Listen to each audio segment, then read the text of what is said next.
Battery dead. No, white balance. Need a memory card. No, it should be. Got everything going. We're all good now? Yeah. All right. Okay. Hey, this is Davin with Hagerty, our Redline Rebuild Updates. I have all, or at least this portion of the Subaru engine ready to start reassembling. So I have a crankshaft, I have the rods, I have bearings, I have the block halves, and the idea here is we're going to go through and we're going to measure everything like we normally do, show you some of the weirdness, if you will, from what I'm used to as far as the Subaru is concerned, and then and hopefully we'll get these pieces together and have a short block minus heads. So we'll go from there, and maybe we'll even try to do it right.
All right, so that part of the process is pretty standard.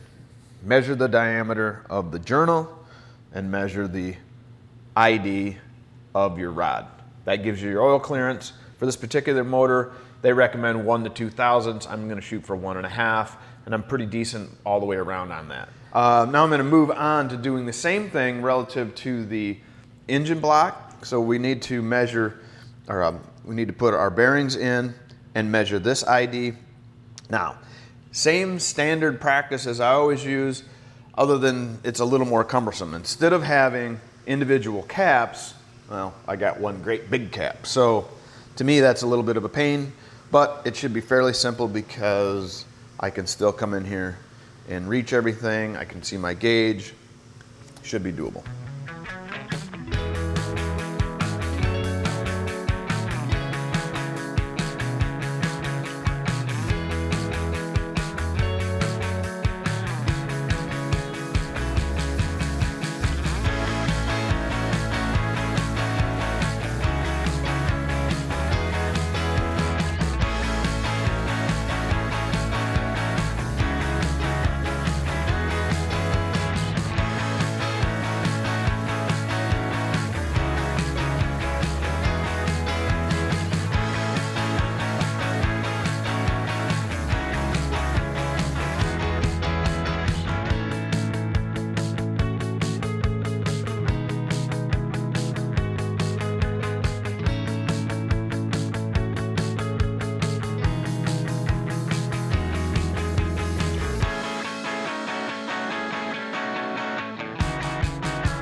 We have our block halves assembled now and our bearings in, and I've went through and measured them. Now, the torque on the ARP bolts is higher than our Subaru, stock bolts, almost double. It's 60 foot-pounds on the ARP and only 38 on the stock ones.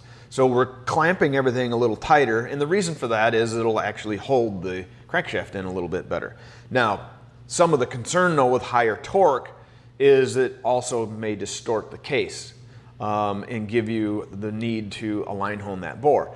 Now, I'm going to use my crankshaft as the test fixture to make sure that that alignment is still good. Quite frankly, put the crankshaft in. If it spins nice and free, it's straight, right? Pretty simple, straightforward. No pun intended. Now, going through and measuring our journals, though, I do have one slight problem or kind of oddness. So I am finding two different specifications for oil clearance relative to a Chilton's and Haynes manual.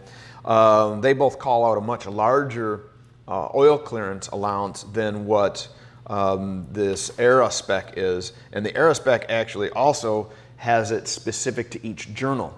I've found that when someone gets that detailed that it needs to be this much and really tight on specific journals, that's probably the better information. So I'm going to go with that. But using that spec doesn't allow me to continue assembling this because my center 3 journals are too large on that oil clearance. Basically, I have 2 thousandths oil clearance opposed to the 1 thou that this spec is asking for. To combat that, I have some undersized bearings coming in, but they're not here now, so I can't continue with this part of the assembly. So I'm going to move forward and go with getting my rings file fit, and then I can finish up also or work towards getting the heads ready. So my rockauto.com tip of the day is when you run into a snag, think about it clearly, get a good plan of action, talk to somebody that knows more stuff than you might, and get that piece moving, and then jump over to what you can work on. In my case, rings and the cylinder heads, and of course, cleaning stuff.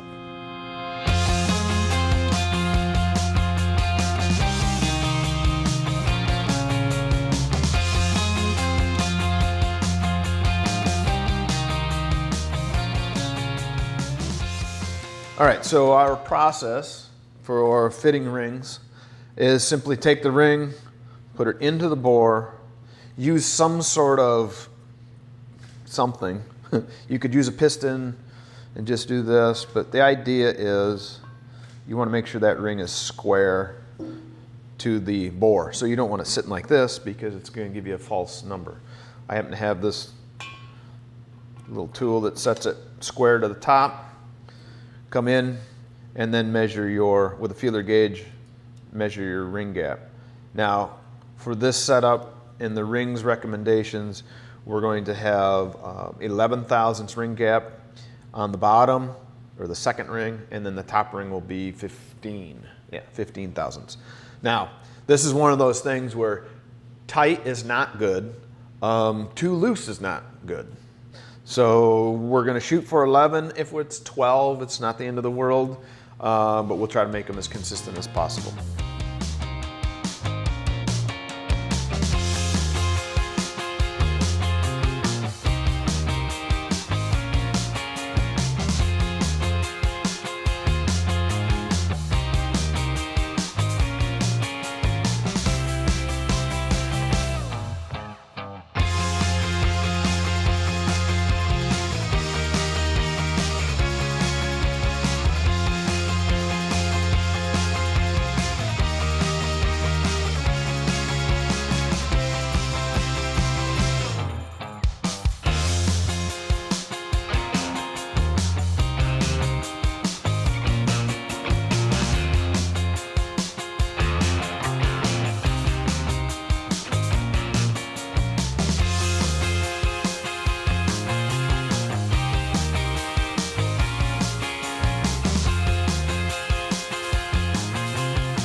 Well, I have my end gaps are all cut and filed and cleaned up, installed onto the pistons. Kind of the last thing I'm doing is looking at this book. It gives me directions as far as where they would like the end gaps to start with. Of course, rings spin, but they do like to have them, they always start you off in a certain spot. So I'm going to get those twisted into place. But quite frankly, I'm waiting on those main bearings, and I'll get back after it when those get in as far as this side of things. But that's going to be a wrap for today. So hey, you know the drill. Get out in the shop, go get your work done, go have fun. See ya. Ooh, these things are small.